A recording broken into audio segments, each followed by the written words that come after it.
Hello दोस्तों, कैसे हैं आप? उम्मीद करती हूँ आप सभी बहुत अच्छे होंगे। चलिए जानते हैं अपनी आज की कहानी के बारे में। कांति द्वारा इनकार किए जाने पर रविकांत ने जीवन भर शादी न करने का फैसला किया था। शायद वह अपने इस प्रण पर अडिग भी रहते यदि क्षमा उनकी जिंदगी में न आती। आखिर कौन थी क्षमा जिसने रविकांत के वीरान जीवन में बहार ला दी थी? अपने पहले एक तरफा प्रेम का प्रतिकार रविकांत केवल नाम में ही पा सका। उसकी कांति तो माँ बाप के ढूंढे लड़के आशुतोष के साथ विवाह कर जर्मनी चली गई। वह बिखर गया, विवाह न करने की ठान ली। माँ बाप अपने बेटे को कहते व समझाते हुए 4 साल के अंदर ही चल बसे। कांति के साथ कॉलेज में बिताए हुए दिनों की यादें रविकांत को भुलाए न भूलती थी। यह जानते हुए भी कि वह निर्मोही किसी और की होकर दूर चली गई है, वह अपने मन को उससे दूर नहीं कर पा रहा था। कॉलेज के 4 सालों की दोस्ती में वह उससे अपना दिल दे बैठा था।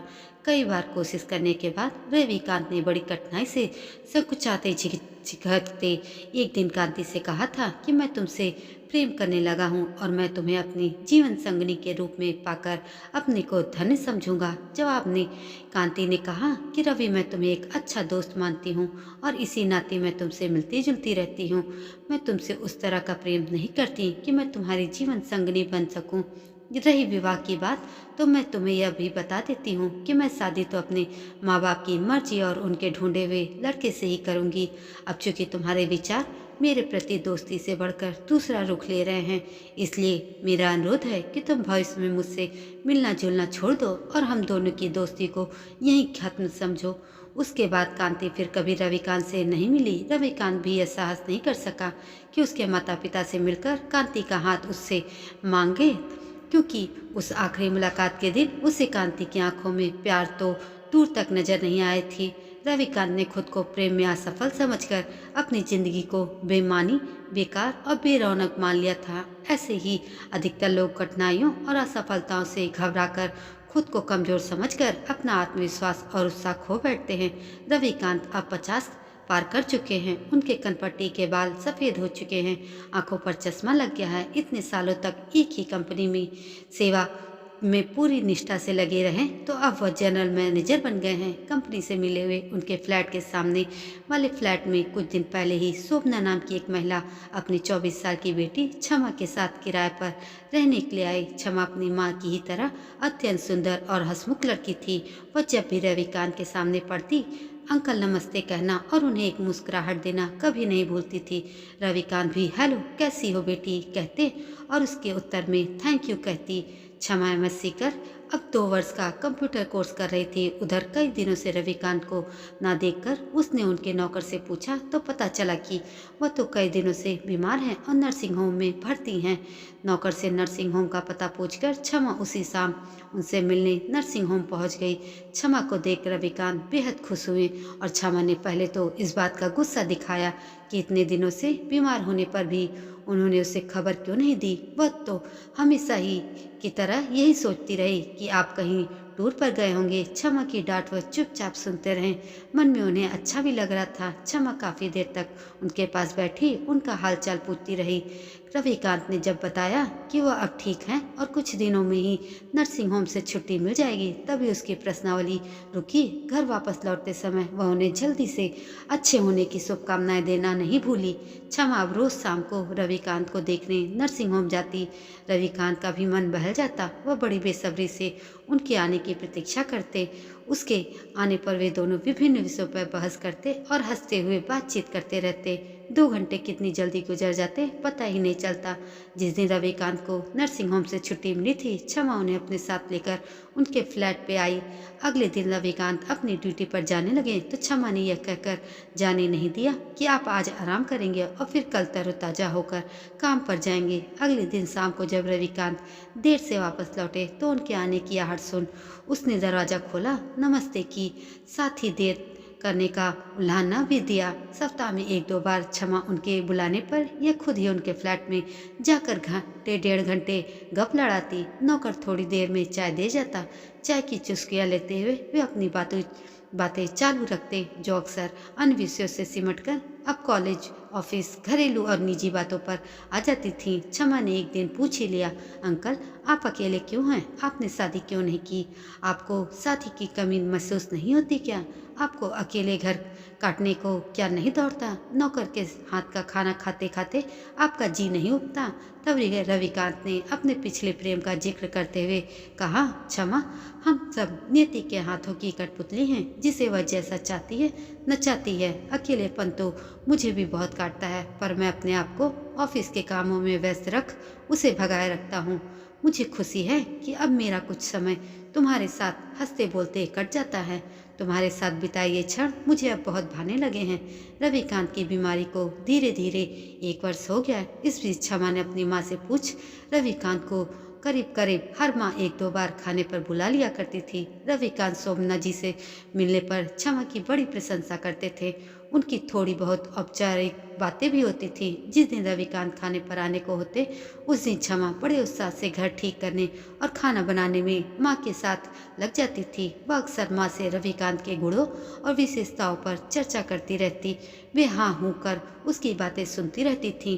बेटे और पड़ोसी रविकांत की बढ़ती दोस्ती और मिलना जुलना कुछ महीनों से शोभना के लिए चिंता का विषय बनता जा रहा था। क्षमा ने इस बारे में कुछ न कहकर उन्होंने उसके विवाह के लिए प्रयत्न अब जोरों से शुरू कर दिए थे। उनकी सहेली रमा का बेटा रौनक इन दिनों ऑस्ट्रेलिया से कुछ दिनों के लिए भारत आया हुआ था। क्षमा भी उससे बचपन से परिचित थी। शोभना ने रमा को क्षमा और रौनक के विवाह का सुझाव दिया तो वह अगले दिन शाम को अपने पति देवनाथ और बेटे रौनक के साथ मिलने आ गई। शोभना और रमा के बीच कोई औपचारिकता तो नहीं थी, सो उसने उसे खाने के लिए रोक लिया। भोजन के समय रमा ने सभी के सामने क्षमा से सीधा प्रश्न कर दिया कि क्षमा बेटी, मेरा बेटा रौनक तुम्हें बचपन से पसंद करता है। यदि तुम्हें भी रौनक पसंद है तो तुम दोनों के विवाह से तुम्हारी माँ और हमें बहुत खुशी होगी। क्षमा पहले तो चुप रही, पर रमा के बारंबार आग्रह करने पर उसने कहा, आंटी आप लोग हमारे बड़े हैं, माँ जैसा कहेगी मुझे मानने होगा। शोभना ने कहा, क्षमा रौनक सब प्रकार से तुम्हारे लिए उपयुक्त वर है। हमारे परिवारों के बीच संबंध भी मधुर है, इसलिए मैं चाहूंगी कि तुम और रौनक दोनों खाना खत्म करने के बाद बाहर लॉन में एक साथ बैठकर आपस में सलाह कर लो। आपस में बातें करके जब वे लौटे तो दोनों को खुश देखकर शोभना ने क्षमा को अंदर कमरे में ले जाकर उससे कहा, तो फिर मैं बात पक्की कर दूं। क्षमा ने सकुचाते हुए स्वीकृति में सर हिलाते ही उन्होंने उसके माथे को चूमकर उसे आशीर्वाद दिया। वे दोनों माँ बेटी तब ड्राइंग रूम में आ गईं। सगुन के रूप में शोभना ने 1000 रुपये रौनक के हाथ में रख दोनों को आशीर्वाद दिया और अमन से निपटकर और उसके पति को भी बधाई दी। रौनक के ऑस्ट्रेलिया लौटने से पहले ही विवाह संपन्न कराने के बाद भी अभिभावक के पेच हो गई थी। क्षमा, शोभना और उसके पति का पासपोर्ट जापान, हांगकांग, ऑस्ट्रेलिया घूमने जाने के लिए पहले से ही बना हुआ था, पर 3 वर्ष पहले क्षमा के पिता की अचानक मृत्यु हो जाने से वह प्रोग्राम कैंसिल हो गया था। यदि इस बीच क्षमा का वीजा बन गया तो वह भी रौनक के साथ ऑस्ट्रेलिया चली जाएगी, नहीं तो फिर रौनक 6 महीने बाद आकर उसे ले जाएगा। अगली शाम रविकांत से मिलने पर क्षमा ने उन्हें अपनी शादी के बारे में बताया तो उन्हें चुप और गंभीर देखकर वह बोली, ऐसा लगता है अंकल कि आपको मेरे विवाह की बात सुनकर खुशी नहीं हुई। रविकांत बोले, तुम चली जाओगी तो मैं फिर से अकेला हो जाऊंगा। मैं तो इन कुछ महीनों में ही तुम्हें अपने बहुत नज़दीक समझने लगा था, पर यह मेरा स्वार्थ ही होगा यदि मैं तुम्हारे विवाह से खुश न हूँ। मैं तो वर्षों से अकेले रहने का आदी हो गया हूँ। मेरी बधाई स्वीकार करो। क्षमा इठलाते हुए बोली, ऐसे नहीं, आपसे तो मैं बहुत बड़ा उपहार लूंगी। आपकी बधाई तभी स्वीकार करूंगी। रविकांत ने कहा, तुम जो भी कहोगी मैं तुम्हें दूंगा। तुम कहो तो तुम क्या लेना चाहोगी? अपनी इतनी प्रिय दोस्त के लिए क्या मैं क्या कर सकता हूँ? पहले वादा कीजिए कि आप मना नहीं करेंगे। अरे मना क्यों करूँगा, लो वादा भी करता हूँ। क्षमा बोली, अंकल मेरे सामने एक बड़ी समस्या है। मेरी माँ जिन्होंने मेरे लिए इतना कुछ किया है, मैं उन्हें अकेले छोड़कर विदेश चली जाऊँ, ऐसा मेरा मन नहीं मान रहा है। मैं चाहती हूँ कि आप और मेरी माँ जो खुद भी एकाकी जीवन जी रही हैं, विवाह कर लें। आप दोनों को साथी मिल जाएगा। मैं माँ को मना लूँगी, बस आप हाँ कह दें। रविकांत चुप रहे। कुछ देर के बाद क्षमा ने फिर कहा, ठीक है, यदि आप तैयार नहीं हैं तो मैं अपने विवाह के लिए मना कर देती हूँ।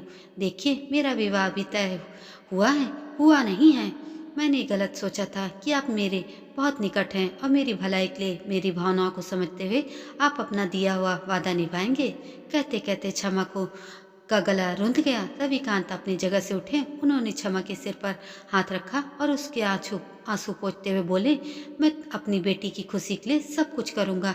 मैं तुम्हारे सुझाव से सहमत हूँ। क्षमा खुशी से उछल पड़ी और उनके गले से निपट गई। क्षमा ने अपनी शादी से पहले उन दोनों के विवाह कर लेने की जिद पकड़ ली ताकि वे दोनों संयुक्त रूप से उसका कन्यादान कर सके। अगले ही सप्ताह रविकांत और शोभना का विवाह बड़े सादे ढंग से संपन्न हुआ और उसके 5 दिन बाद रौनक और क्षमा की शादी बड़ी धूमधाम से हुई। दोस्तों, ये कहानी आपको कैसी लगी नीचे कमेंट में हमें ज़रूर बताएं और ऐसी ही मज़ेदार और अच्छी अच्छी कहानियों के लिए मेरे चैनल को सब्सक्राइब भी जरूर कर दें। धन्यवाद।